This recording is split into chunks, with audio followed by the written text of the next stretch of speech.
Now we're going to talk about 8. And to do so, we go back to the mental triad, the sensing triad, the intuitive triad, 8, 9, and 1. I already talked about 1. 8 is the number on the intuitive triad where all of the sensing, all of the sensation, all of the instinct goes out. So we all have instincts. We have lust, we have hunger, we have desire, we have needs, we have whatever. We have sensation, we have intuition, we have an animal nature, all of us. For 8s, that's all being projected out onto the environment, onto you. There's no shame, there's no problem.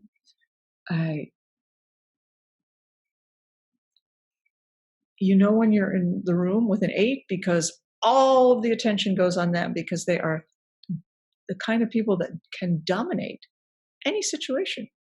And when it's for the good of all, it's like, wow, that person's a friggin' warrior. And when it's for the good of themselves alone, wow, that person is dominating. Let's say that's the nicest word. And you can't fight them. The idealization of 8 is, I am strong. And it's true. All the 8s I've known, they do have more stamina than the rest of us. They are stronger than the rest of us. They do have more staying power, which is the same as stamina. I sometimes feel bad for them because they're like, why is everyone tired? Why can't you hang? Let's go do all these things.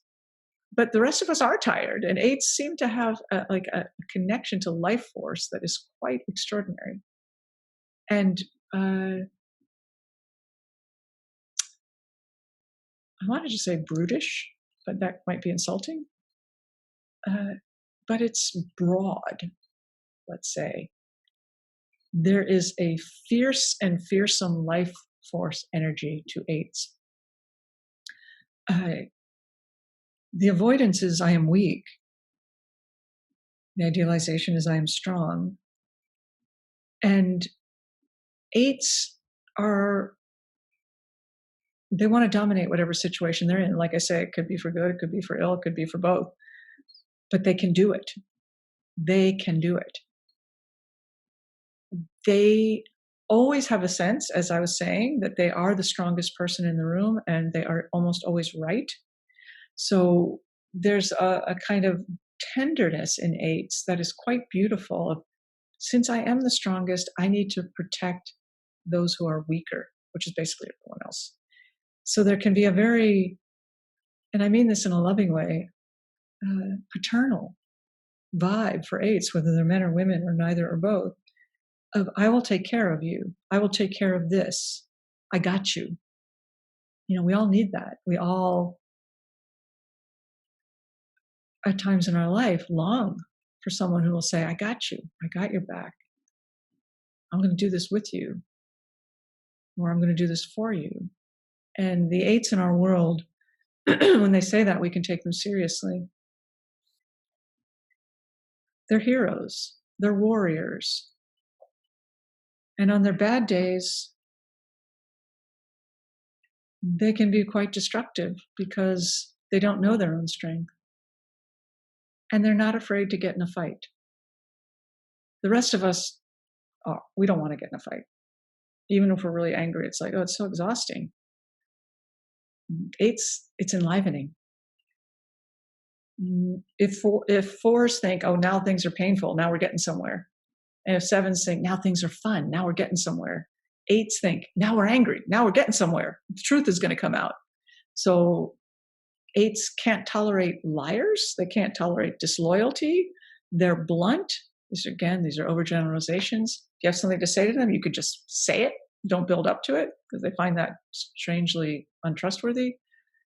You can be very blunt and very direct with 8s, and that's a relief.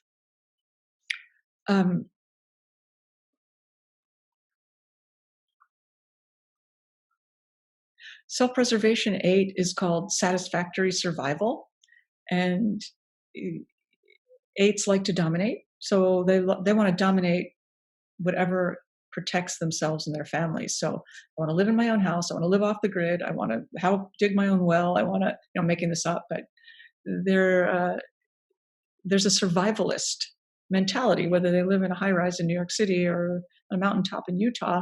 There's a sense of I'm going to control my environment for my own well-being and the well-being of those I love. Social 8 is called friendship, which is different than friendship and family of self-preservation 7. The friendship of social 8 is more like a posse mentality. I've got my posse. I'm surrounded by them all the time. I'm going everywhere with them, either in fact or in my mind. And I'm only going to do things with them. And I'm only going to hire them. And I'm only going to marry them. And I'm only going to introduce my friends to them. All my friends are going to be in my posse. And that's how I make my way in the world. That's how I protect myself, is through this posse of friends. Okay. Sexual 8 is called possession surrender. So like all the sexual subtypes, looking for one person to connect with. But because 8s have such a relationship to dominance and control, when it comes to a partner, apparently the attention goes back and forth between I want to possess you and I want to surrender to you, or I want to surrender to you. I want to know that I possess you, or I want to be able to surrender to you. I want to finally be able to lay down my burden, but you can't leave. So I want to know that you're mine. So they want to be absolutely certain of their mate, as we all do. But for sexual 8s, there's a particular charge in that wanting to be certain. The talking style of 8 is called laying trips, which is a strange, like 60s or 70s slang for, it could be called giving you shit in a jovial or not so jovial way. So how was your Enneagram talk? Oh, what do you need that for? You're fine. You don't need to know this stuff. Okay, kind of some of it was interesting, but really you just do what you do. You be you. Trust yourself, keep moving. You don't need that. So it's probably a pretty bad example of laying trips, but a little bit of like noodling you. Right now, 8s can make us feel safe when no one else can. They can be strong when the rest of us feel like falling apart. They can be a rock.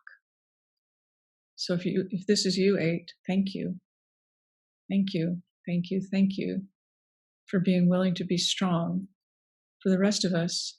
And please, please allow us also to take care of you. However we can. Let us appreciate you. Let us love you.